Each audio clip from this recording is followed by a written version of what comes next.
tuning in to Brathouse Sports. I am your host, Emily Cheddar Dog DeLeon. I am back after my 2 to 3 week break from YouTube, and I am more than thrilled, just like everybody else, that I'm coming back in time for the NFL preseason. So let's get into the news with the recap of what happened within that period.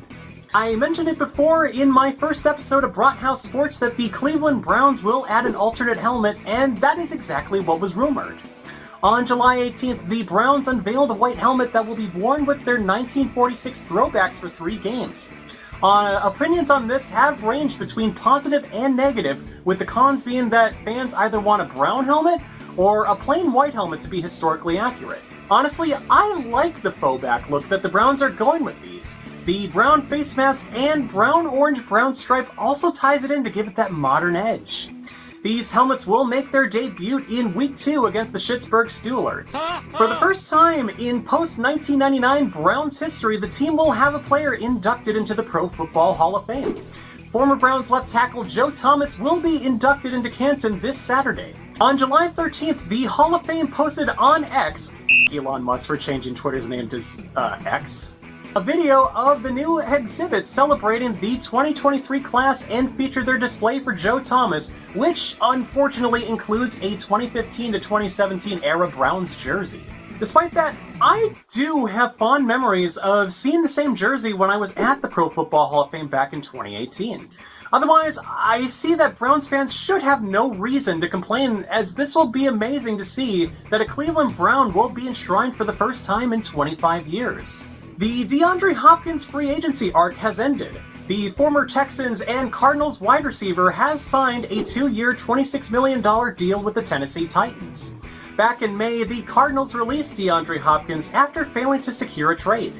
According to Ian Rappaport of the NFL Network, there will be $3 million in incentives available each year of Hopkins' current deal. If he reaches 95 catches for 1,050 yards and 10 touchdowns, he will earn 100% of that dinero.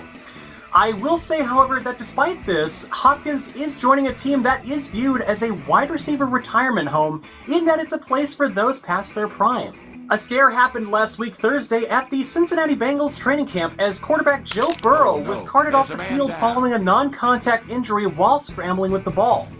Burrow suffered a calf strain and is expected to be out for several weeks, according to Bengals head coach Zach Taylor, and that the team is looking to add a new quarterback to their roster.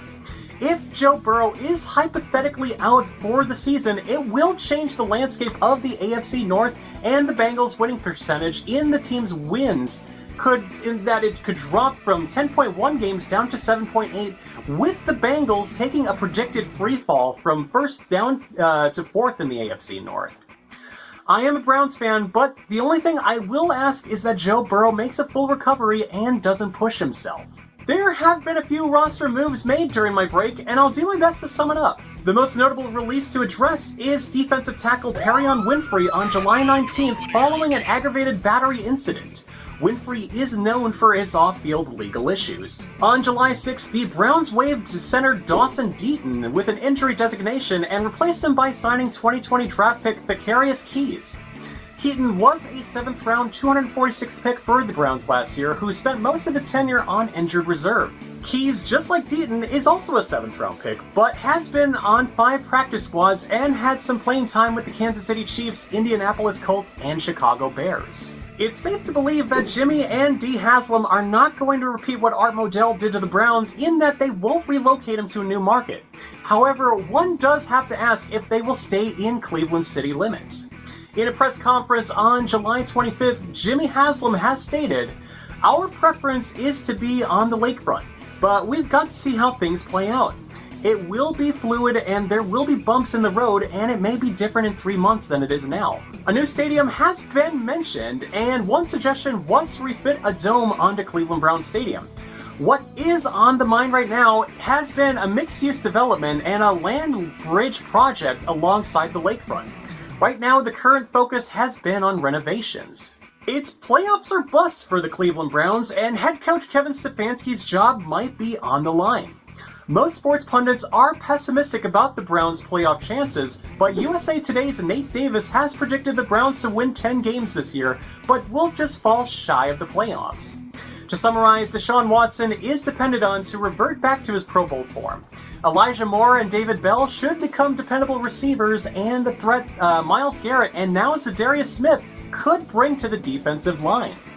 Currently, the AFC North is considered the toughest division in the NFL, and competing with the Baltimore Ravens, Cincinnati Bengals, and Pittsburgh Steelers will be an uphill battle. And before we go, we got to talk about Madden 24. I don't play recent Madden titles because they are nowhere near the quality that they were in the PlayStation 2 days. But there is some good news for Browns fans who are still playing this turd of a game.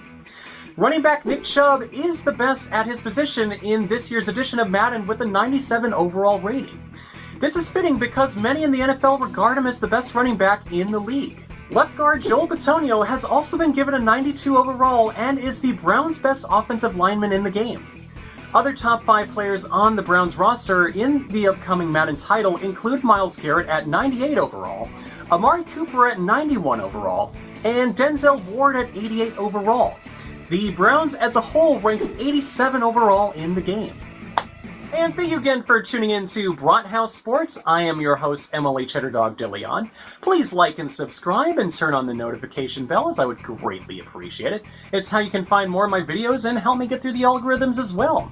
Once again, I'm your host, Emily Cheddardog DeLeon, and I will see you next time.